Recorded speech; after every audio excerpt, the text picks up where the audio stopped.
Hello friends. Welcome to my channel RS Computer Solutions.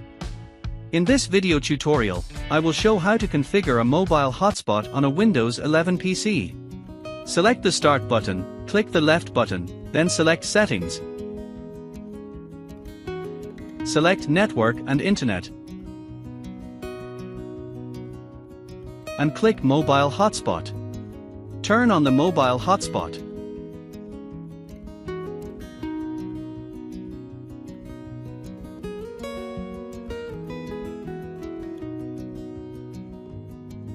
Select Edit, enter a new network name, password, and network band any available, and click Save.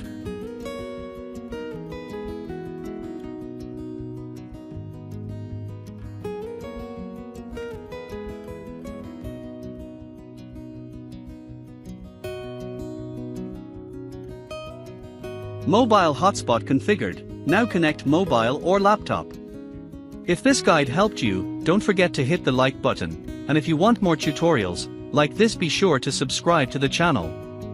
Thanks for watching, and I will see you in the next video. Thank you.